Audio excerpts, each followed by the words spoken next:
This is Stanford Engineering's The Future of Everything, and I'm your host, Russ Altman. If you're enjoying the show, or if it's helped you in any way, please consider sharing it with friends, families, and colleagues. Personal recommendations are one of the best ways to spread the news about the show and the future of everything. Today, Professor Jonathan Long from Stanford University will tell us about metabolism, obesity, and exercise.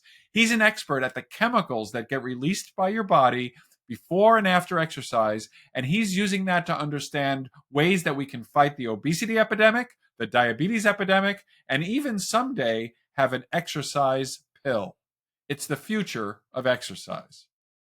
Before we get started, a reminder that if you're enjoying the show, please consider sharing it with friends, family, and colleagues. Personal recommendations are the best way to spread the news about everything. We all know that there's an epidemic of obesity in the United States and really increasingly worldwide. We also know that it's related to type 2 diabetes, and we all know that exercise is good for you and that diet and exercise is one way to lose weight, avoid diabetes, and feel good. And yet it's so hard. Moreover, we don't really fully understand in a specific way how exercise affects our physiology and leads to all these benefits. In fact, if exercise was a pill that you could just take, it would be very popular. We would have muscles, we would have less fat, we would feel great. But alas, we don't have those pills yet. But Professor Jonathan Long from Stanford University is a professor of pathology, and he's an expert at exercise, metabolism, obesity, and diabetes. He's going to tell us that there's more than you think understood about exercise, and he's going to tell us that there might be a future, not soon, where there is an exercise pill. So, Jonathan, it seems like effective weight loss drugs have just exploded on the scene in the last couple of years. What happened? Well, thanks for having me, Russ. I mean, it's really crazy what's been going on with Ozempic and semaglutide and all of the GLP-1 receptor agonists. The history of this whole class of medicine is really fascinating, starting from very, very classical endocrinology back in the 1980s, when it was discovered that, you could cleave these peptide hormones out and that they existed. And, it's really been a 40-year journey from that initial basic science to what we now know today as like a pretty safe and remarkably effective weight loss drug. Really over the last 10 years is when people started to really understand the therapeutic potential of these medicines. Because what happened was they got put into people initially for diabetes. And then when they put these drugs into people for diabetes, this was around 2010 or so, they started to see some modest weight loss. And that was interesting. And it was good that the folks at Novo and Lilly decided to pursue that further, because upon optimization now of those medicines, you just got bigger and bigger and bigger weight loss without any sort of untoward side effects. And so it's really been a remarkable journey, starting from basic science 40 years ago to really the last 10 years of pharma taking an initial signal in people and translating that into an incredible medicine. I love that story, and thank you for that synopsis, because what it tells us is that even though in the public consciousness they just hit the market like in the last couple of years, the fact that this is basic science discovery and multiple decades of research is an important lesson really for everybody about patience and having faith that by understanding the basics, and this is what we're going to get into next, understanding the basics of how things work, you wind up with these kind of blockbuster discoveries. So now let's step back, and you're an expert in metabolism, metabolic diseases, the effects of exercise, especially on physiology. So tell me a little bit about how your lab approaches these questions. Sure. So by background, I'm a chemist by training. But sort of unlike most chemists, I have a fundamental and very deep interest in metabolism and human physiology. And so that's sort of where the types of problems that we work on. But we approach these problems not from sort of a more medical view, but from a chemical view. And the way it works in chemistry is you always start with molecules, okay? And molecules are the key because molecules provide you clean handles to start to understand complex processes. And so when we start to think about exercise, which is a complicated state, involves many different things. I mean, some people can't even agree on what physical activity is. What we try to do is we try to find molecules associated with that state that are uniquely associated with that state, ideally, and then to use those molecules as very, very clean tools to access some subset of that state so that we can study it. Great. Okay, so that's very clear as well. So this is super fun, and I'm exploding with ideas because exercise is something that's on everybody's mind. So the first basic question is: do you have to do these studies in humans, or I'm hoping mice, rats, other kinds of animals have very similar responses to physical exertion, or is that a dangerous thing to assume? I think it cuts both ways. I think that there are examples of processes that are human specific, and I think there are examples of processes that are common to physical activity across all different types of organisms that move. So, for example, in some of our work, we found an exercise inducible metabolite that makes you stop eating. We think that this is the reason why, for example, after a very hard workout, you don't feel very hungry. And it turns out that this molecule, which is called Lac-Phe, is induced Lac-Phe. by I'm going to just pause because I want people to know it's LAC-PHE. exactly Don't right. So forget this molecule. Okay, keep going. this particular molecule, it turns out, is turned on after high intensity exercise across basically any animal that moves. Okay, so we originally found it in mice. It turns out it's true in people. It turns out it's true in race horses that are racing. We've done other studies in the sled dogs that are running across the Iditarod. Basically, any animal that moves turns on this molecule. So that's an example of a molecule that's conserved across different types of physical activity. But there are also other types of examples of molecules that are human specific or only in certain types of animals too. Great. So one of the things that I might imagine would be different for human and is I know that when I'm getting ready to like go on a long bike ride or do a run, like I have to get psyched up for it. And I'm wondering, are we anywhere near understanding the process of like psychological preparation for exercise, which I might imagine would be different in human. That's why I'm asking it right here. Is that Yeah. I might imagine that mice are a little bit more ad hoc in their Well, exercise, whereas I'm sitting around planning my whole weekend. So, what do we know about that? I think that's one of the most mysterious areas of exercise science, right? So the other way of sort of asking what you've asked about, for example, is if you look at marathon runners, okay, and you ask why is it that they can't go faster? Because at the end of a race, it's not that their muscles are exhausted, right? Because they're still walking around. So there's some important psychological aspect of all of sports and activity that we don't really understand well. Now, what I can say is that there are starting to be emerging studies to try to find molecular and genetic underpinnings of, for example, motivation to exercise or preparation to exercise or pushing the limits of exhaustion. So, for example, there was a beautiful study that came out a few years ago that described how endocannabinoids, which are a class of lipid neurotransmitters, are involved in the motivation to exercise. And that's very interesting. And so, so people are starting to. I just want to highlight, you just said the word cannabinoid as in some of the molecules related to marijuana. Is that correct? Exactly. So, when you smoke marijuana, the reason that you have some of the pleasurable and also other psychoactive effects of that drug is because you have a receptor in your brain, the cannabinoid receptors. And it turns out that you have natural ligands, natural molecules that activate those receptors. And those are called the endocannabinoids. And so there's a paper talking about motivation exercise. And what they showed was that you have that the motivation exercise is determined by the natural rise of endocannabinoids in your body. And that's an important factor in what you were just describing in terms of getting yourself psyched up. Fantastic. Okay, so let's go back to Lac-Phe because it was one of your big discoveries. It got a lot of press. People are excited about it. Tell us what it does. So I think the first thing you told us is that it is pretty universally present, I believe, at the end of exercise. And do we know, is it just telling us that exercise happened, or is it doing important signaling to the body that it should start, other things like building back the muscle or recovery, or what is it doing? Right. So Lac-Phe is a molecule that's derived from lactate.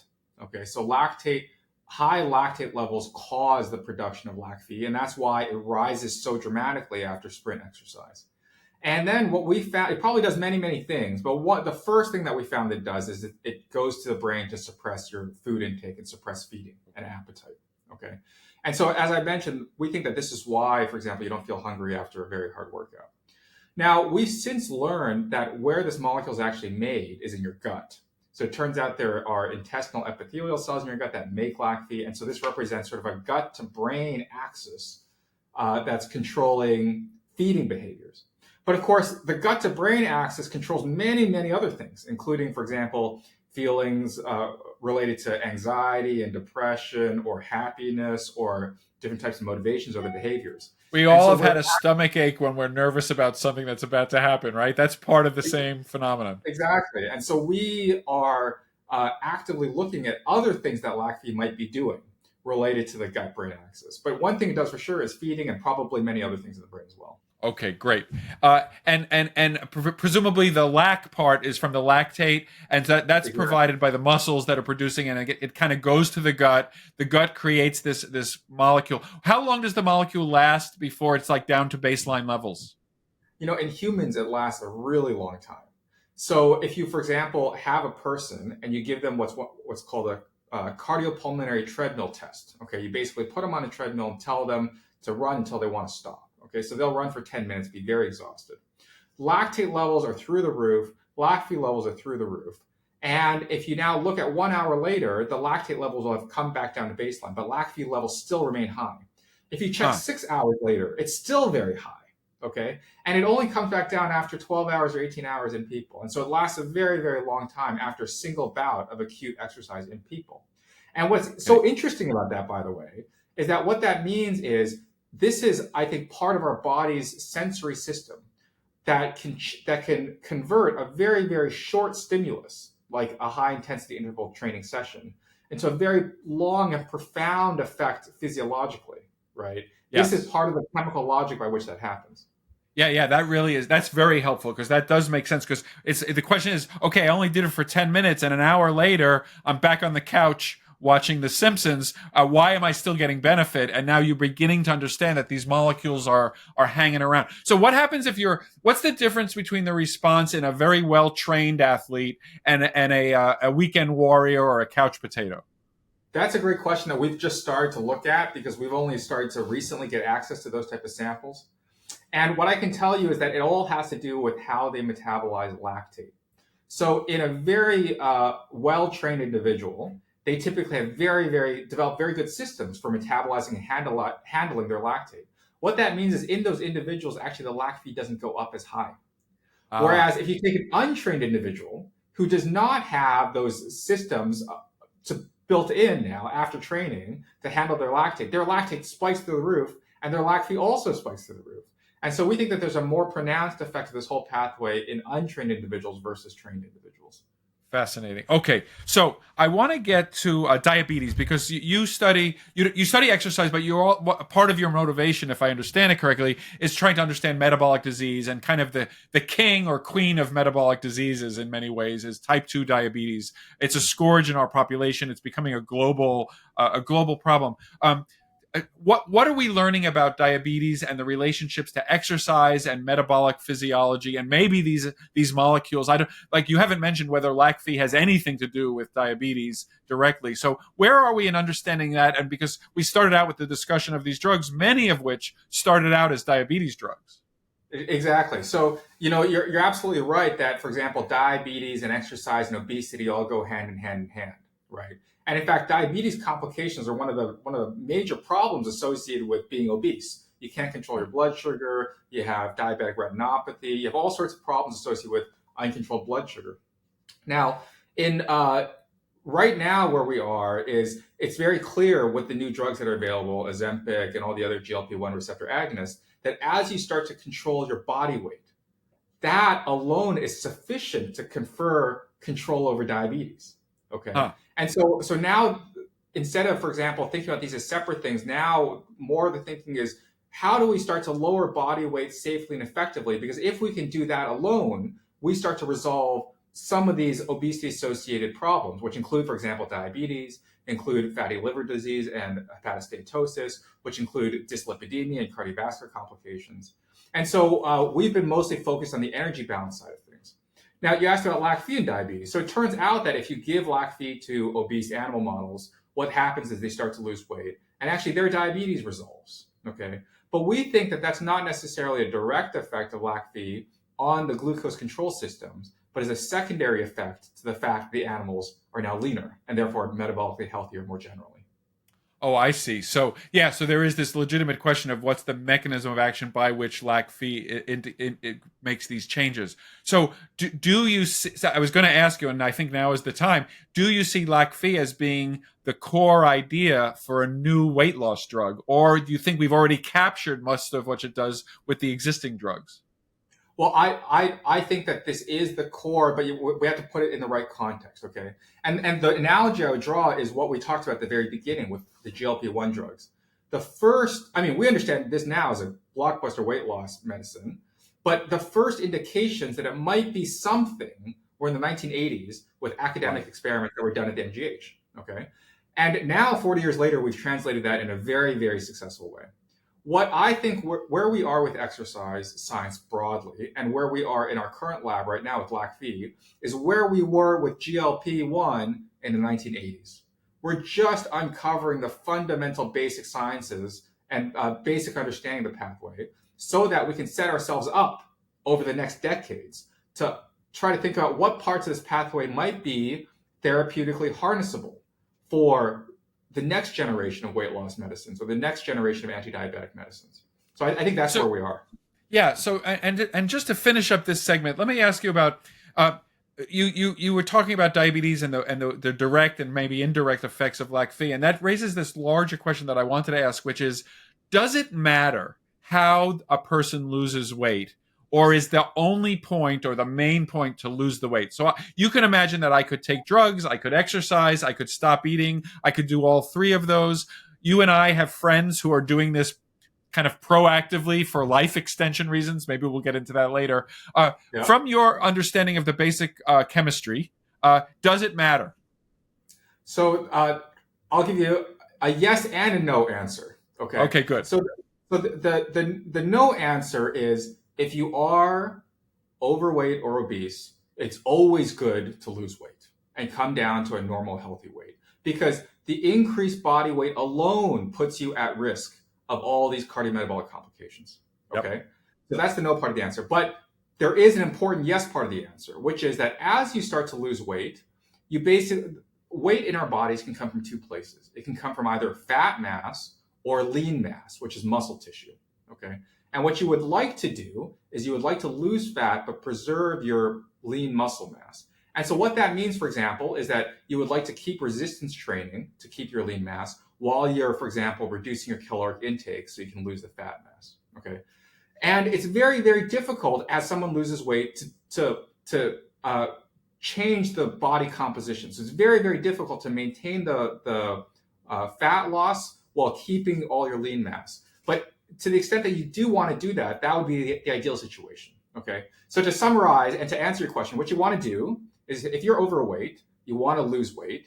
And ideally, you want to do it by losing fat mass without losing lean mass. But that's a very difficult thing to do. And it depends on sort of where you're starting from. This is The Future of Everything, and I'm your host, Russ Altman. More with Jonathan Long next. Welcome back to The Future of Everything. I'm your host, Russ Altman, and I'm speaking with Professor Jonathan Long of Stanford University.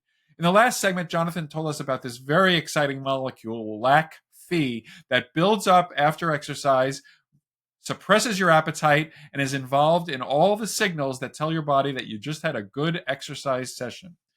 In the second segment, he's going to tell us about what's the possibility of a pill for exercise. Is exercise like a medicine? Why is everybody taking Metformin, and how is this all going to play out in the years to come? So, Jonathan, I wanted to ask you about this idea that exercise is like a medicine. And I've heard people talk about this before, but it sounds like you're in a particularly good position to tell us if it really makes any sense. Yeah, so I think this is one of the most interesting ideas that's been proposed and has been around for very long, right? Exercise is medicine. Okay. And even you'll read about it in the Washington Post, you'll read about it in the New York Times, all over. And I think it's a very interesting comparison because nobody digs just one level down. People say exercise is like medicine because if you move, you start to lose some weight. This provides benefits for your body weight, for your blood pressure, for your cardiometabolic risk factors. All of that is true. But the next level down is, in what ways is exercise not like a medicine? And to answer that question, we have to talk about what is a medicine. Okay. Right. In a modern day medicine, okay, if you take a atorvastatin or you take a blood pressure medication or you take a metformin, you take any of these things, what happens? You're taking a defined drug substance, a defined chemical entity that has a defined pharmacokinetic and pharmacodynamic profile with a defined pathway and a defined receptor engagement or target engagement. You know when you should take it, you know when you should not take it, you know who is contraindicated, you know all these things about modern day medicines, okay? Right. And yet, when we talk about exercise, the CDC recommendation is 150 minutes a week. Maybe you should also add resistance training. That is nothing at all in the way that we prescribe in modern day medicine. Right. The specificity there is really missing. Exactly. And so I think that where basic scientists like I have focused now is if we really want to bring home and bring to reality this idea of exercise as medicine, we can't just accept the fact that it has all of these benefits when you do it.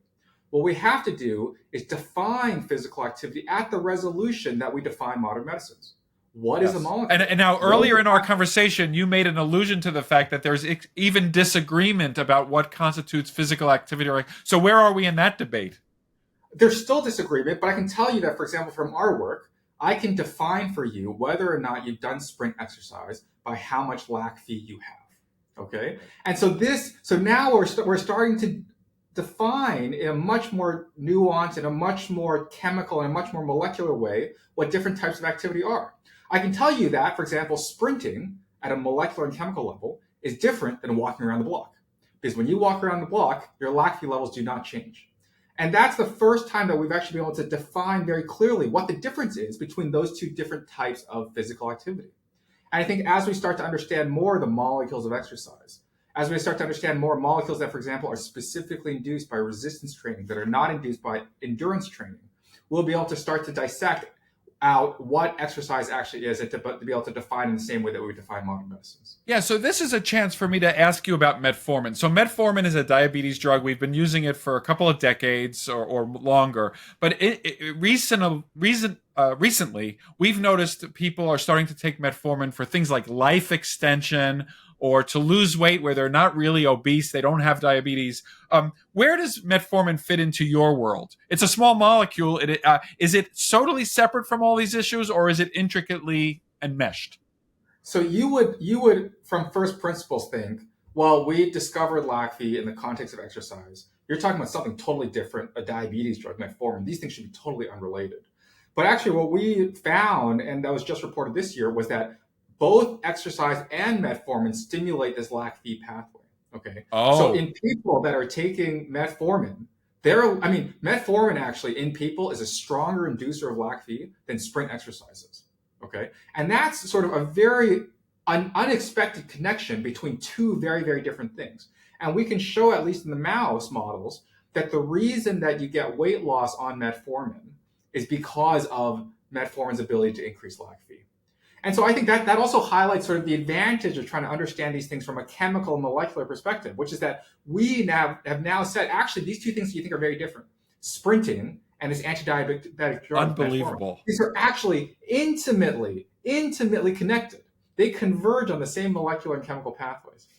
The other thing that I love, that is a fantastic story. And the other thing that I love is we've been using metformin without knowing this for 20 years. And so it shows that vigilance and kind of scientific curiosity is absolutely critical, because now we can get a mechanism of action for metformin, even though we've been using it successfully for 20 or 30 years. Okay, so let's go to the big, yes. Let's go to the big question. What is the prospects for an exercise pill? So just to review, you said, first of all, we need to define exercise. And you talked a little bit about, okay, we're starting to have some definitions that might be agreeable. You also said that it's not just about losing weight, because we also have to build up lean body mass. So what are the prospects, and what would one of these pills look like? And is it even worth pursuing, or should we just tell people to suck it up and get out there onto the weight training machines? This whole idea of exercise in the pill has been around for a very, very long time. And I think, in the popular press, it's obviously oversold. But I think it gives basic scientists sort of an aspirational idea of what we should be thinking about doing, right? And it comes back to this idea of exercise as medicine.